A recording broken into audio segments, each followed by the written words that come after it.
चलिए, क्योंकि लोकसभा में आपके एक सांसद है बिजूड़ी साहब, उन्होंने तो इतने खराब शब्द बोले कि जिसकी बात भी नहीं करी जा सकती। क्या आपको लगता है अमर्यादित आचरण के हम विरोधी हैं, भारतीय जनता पार्टी भी विरोधी है। किसी को अमर्यादित आचरण नहीं करना चाहिए और पार्टी ऐसे मामलों में फिर एक्शन भी लेती है।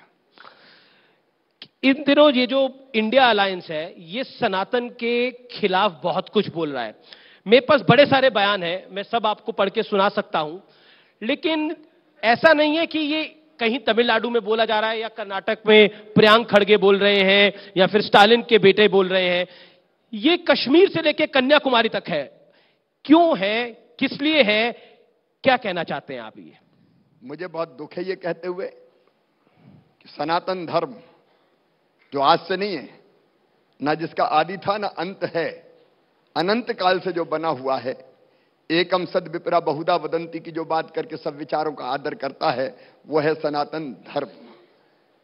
धर्म की जय हो, अधर्म का नाश हो, मतलब अच्छी चीजों की जय हो और बुराइयों का नाश हो, यह है सनातन धर्म। प्राणियों में सद्भावना हो और विश्व का कल्याण हो, यह सनातन धर्म है। प्राणियों में सद्भावना की बात करता है सनातन धर्म, और सारी दुनिया का कल्याण हो। जो भी दुनिया भर से यहां आया, उसका हर एक का आदर अगर किया तो इस भारत भूमि ने किया।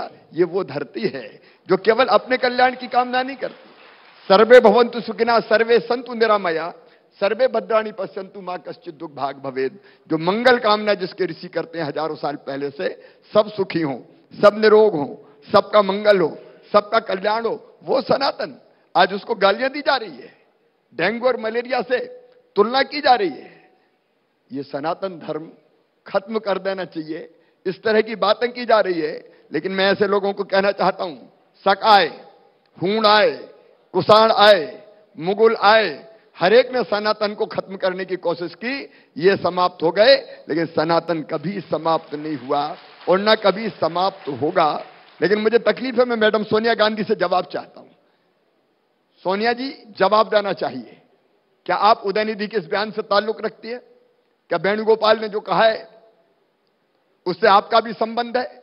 अलग अलग कांग्रेस के नेता जो सनातन को अपमानित कर रहे हैं, क्या आप भी उससे सहमत हैं? क्या राहुल गांधी इससे सहमत है? इनको देश को जवाब देना होगा। मैं पूछना चाहता हूं, इतने सहनशील कौन है? अगर और किसी के बारे में टिप्पणी की जाती तो आज शांति होती, चारों तरफ अशांति का माहौल होता। लेकिन मैं चेतावनी भी देना चाहता हूं कि सनातन धर्म का और हम सब धर्मों का आदर करते हैं, सब सर्वधर्म सद्भाव में विश्वास रखते हैं, लेकिन सनातन का अपमान ना तो मध्य प्रदेश सहन करेगा और ना हिंदुस्तान सहन करेगा। सिर्फ सनातन पर तो अटैक है ही, लेकिन उसके साथ साथ श्री रामचरितमानस को नफरती ग्रंथ कहा गया। श्री रामचरितमानस के बारे में इतनी अभद्र भाषाएं बोली गई, इस मंच पर मैं उसको शेयर भी नहीं कर सकता। ब्रह्मा जी पर इतनी अभद्र टिप्पणी करी एक नेता ने, इंडिया गठबंधन के ही। क्या आपको लगता है कि ये सब चीजें एक प्लान के तहत हैं? उन्हें लगता है कि 80% वोट में अगर टूट होगी, यानी हिंदू वोटों में अगर टूट होगी तो उनका खेल बन जाएगा। 20% यानी अकलियतों का वोट, अल्पसंख्यक वोट तो उनकी तरफ है ही, वो आपको नहीं पड़ता, इसलिए 20 हमारा है और 80 में बंटवारा है। खेल ये है और यही नारा है। ये वो लोग हैं जो भारत भूमि से प्रेम नहीं करते। ये क्षुद्र स्वार्थी लोग अपने स्वार्थों में, वोट की राजनीति में, केवल अपना स्वार्थ पूरा करने के लिए भारत के टुकड़े टुकड़े करने पे आमदा है। ये वही विचार है जिसने भारत के 2 टुकड़े किए, पाकिस्तान बन गया, बाद में बांग्लादेश बन गया। ये ऐसे लोग हैं जो अपने स्वार्थों की खातिर भारत मां की बलि चढ़ाने को भी तैयार है।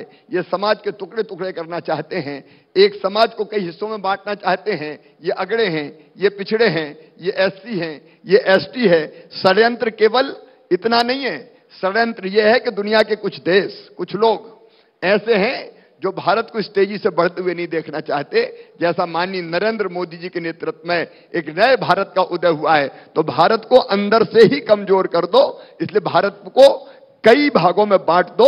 उस षड्यंत्र के भी ये हिस्से हैं, लेकिन इनके षड्यंत्र कभी कामयाब नहीं होंगे। मध्य प्रदेश में क्योंकि ओबीसी एक बड़ा वोट बैंक है, आदिवासी एक बड़ा वोट बैंक है, तो उस हिस्से पे इसका इंपैक्ट हो सकता है। क्या आपको लगता है? मैं इस रूप में देखते नहीं हूं। हम सब भारत मां के लाल, भेदभाव का कहां सवाल। कोई भी किसी भी वर्ग से आता हो, किसी जाति से आता हो, किसी धर्म से आता हो, सब हमारे भाई बहन तो है। एक दूसरे में भेद कैसा, हम इस दृष्टि से भेद की दृष्टि से नहीं देखते। पर इस स्ट्रैटेजी का उनको, मैं एक और स्टेट को कोट कर रहा हूं, कर्नाटक में फायदा मिला उसको इस रणनीति का, और बीजेपी बजरंग बली पे गई तो बीजेपी को उतना कंसोलिडेशन ऑफ द वोट नहीं मिला, मतलब वो वोट इकट्ठा नहीं हो पाया, यानी हिंदू वोट इकट्ठा नहीं हो पाया, लेकिन दूसरी तरफ का वोट इकट्ठा हो गया। तो क्या उल्टा भी हो सकता है? देखिए, चुनाव को हम इस नजरिए से नहीं देखते। वो बांटेंगे धर्म के आधार पर, वो कोशिश करेंगे जातियों के आधार पर, लेकिन हम समाज को एकजुट रखने का पूरा प्रयास करेंगे। भारत को किसी भी कीमत पर हम बंटने नहीं देंगे, समाजों को हम किसी भी कीमत पर बंटने नहीं देंगे, उनके षड्यंत्र कामयाब नहीं होने देंगे। और जहां तक भारतीय जनता पार्टी का सवाल है, हमारे लिए चुनाव का मुद्दा है विकास और जन कल्याण। इन दोनों मुद्दों पर ही हम चुनाव लड़ेंगे। चुनाव के लिए और किसी चीज का हम इस्तेमाल नहीं करेंगे। जो अपशब्द कहे जा रहे हैं सनातन को और हिंदुत्व को, राहुल गांधी ने भी हिंदुत्व के खिलाफ काफी कुछ बोला है, हिंदुत्व के खिलाफ, क्या आपको लगता है उसका इंपैक्ट मध्य प्रदेश के चुनाव पर आएगा, पब्लिक के बीच में आएगा? देखिए, कोई लगातार अपमान करेगा तो जनता सहन नहीं करेगी, जनता सहन नहीं करेगी, किसी भी कीमत पर सहन नहीं करेगी, परिणाम भुगतना पड़ेगा। रैली भी कैंसिल करनी पड़ी अभी इंडिया गठबंधन को।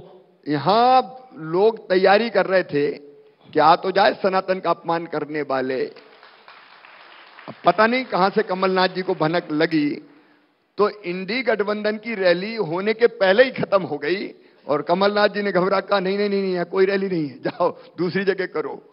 लेकिन कमलनाथ जी कहते हैं मैं तो बड़ा धार्मिक हूं, मैं तो बजरंग बली का भक्त हूं, मैं तो सनातनी हूं। जब सनातन का अपमान हो तो मौनी बाबा, और जब चुनाव आ जाएं तो ढोंगी बाबा। बोल क्यों नहीं रहे? बोलना चाहिए उनको सनातन के अपमान पर। अच्छा, एक शिवराज जी, क्योंकि आपको हिंदू और सनातन के बारे में बहुत जानकारी है, मैं पब्लिक के लिए सवाल पूछ रहा हूं।